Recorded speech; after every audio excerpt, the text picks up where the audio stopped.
Hello and welcome. Today we are diving into one of the most stunningly poetic chapters of the Quran, Surah Ar-Rahman. It's really this incredible meditation on divine mercy, and it builds its entire message around one single powerful question that it asks again and again and again. And there it is. That's the question. It shows up 31 times, like a constant refrain, a heartbeat throughout the chapter, challenging you to just stop and think. It's the central pillar that everything else is built around. So let's see how the chapter builds its case before dropping this question on us for the very first time.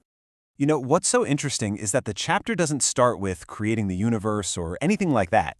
No, it starts with teaching. And right away, that sets up this amazing hierarchy of what divine gifts are all about, starting with the source of it all, the one named in the title itself. Now, the sequence here is absolutely fascinating. Notice that the revelation, the Quran, is mentioned before humanity is even created.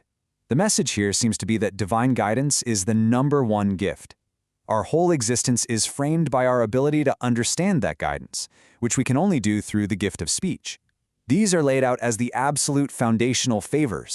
So, boom, right after establishing these core gifts, revelation, life itself, and our ability to communicate, the refrain appears for the first time.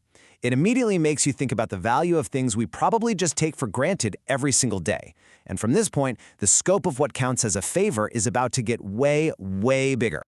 Okay, so from those foundational gifts, the surah just zooms out and points to the entire universe as this giant canvas of divine favors. It's basically saying, hey, just look around. Look at the perfect order of everything. This right here perfectly captures that theme of cosmic balance, or mizan. The sun and moon aren't chaotic, they're like clockwork. Even nature itself, the stars and the trees, are described as being in a state of submission. The whole point is that the universe isn't just some random accident. Its predictable, fine-tuned order is itself a massive blessing that even makes our life possible. And from the vastness of space, we zoom right back down to the earth beneath our feet. The focus shifts to things you can touch, taste, and smell. The food we eat, the plants that give us fragrance. You see, this isn't some abstract theological point. It's a direct call to find the divine in the everyday things that keep us alive. The surah then brings in this theme of duality, of pairs.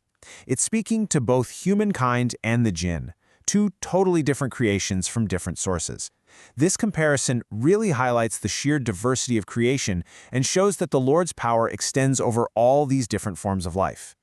And this idea of duality continues with this beautiful poetic line. The 2 sunrises and 2 sunsets is a reference to the way the sun rises and sets at different points on the horizon throughout the year, between the longest day of summer and the shortest day of winter. It's such a subtle but powerful way of reminding us of the divine control over all the natural cycles of our world. So after painting this huge picture, from the order of the galaxies to the grain on the ground, from the creation of 2 different beings to the cycles of the sun, that question comes back, but now it's loaded with all this evidence. How could anyone possibly deny the source of a system so vast and so intricate? All right, take a breath, because the tone of the surah is about to make a really dramatic shift. After listing all the blessings of life, it pivots hard to the unavoidable reality of its end. It frames accountability as the ultimate fulfillment of that divine order we just saw. This is one of the most powerful verses in the entire chapter. I mean, it really stops you in your tracks. It's a stark reminder that we and everything around us are temporary. It's all going to pass away. The only thing that's permanent is the divine. This sets up a critical idea. If life is finite, it must have a purpose that goes beyond it.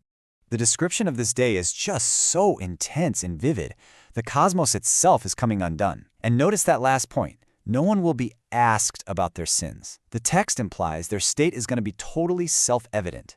Their actions will be written all over them. Justice is portrayed as something swift, direct, and completely undeniable. Now you might be thinking, hold on, how is a day of judgment a favor? Well, the text frames it as the ultimate act of justice. It's the promise that good deeds matter and that wrongdoing doesn't just disappear. In a universe built on perfect balance, justice is the ultimate mercy. So following this theme of accountability, the surah describes the 2 potential outcomes. It starts with the destination for those who spent their lives denying all these favors. The language here is just so direct. There's no room for ambiguity.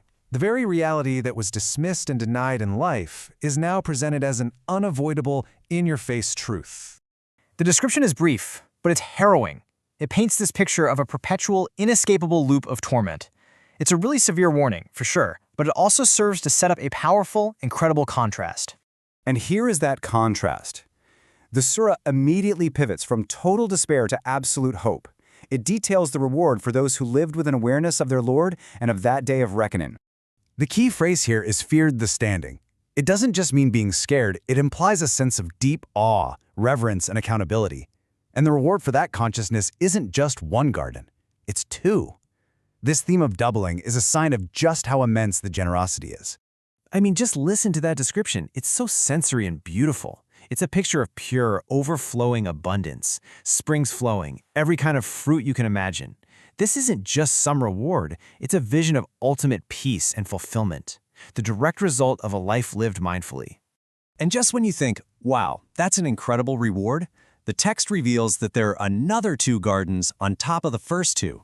They're described as even more lush, with gushing springs and beloved fruits. This just illustrates the sheer, overwhelming scale of divine generosity, a reward that goes far beyond any expectation. And for the very last time, the question is asked. After the promise of this unimaginable reward, this cascade of mercy upon mercy, the question lands with its greatest impact. It's not just about the sun and the moon anymore. Now it's about ultimate salvation and eternal bliss. After taking us on this incredible journey through creation, judgment, and reward, the surah wraps up with a simple yet all-encompassing statement of praise. And that's how it ends. Not with another question, but with a final, powerful declaration. It brings our focus back from the gifts to the giver of all gifts. It's this ultimate affirmation of the greatness and glory of Ar-Rahman, the most merciful. And the real question it leaves for us to think about is, after seeing all this, how do we choose to answer?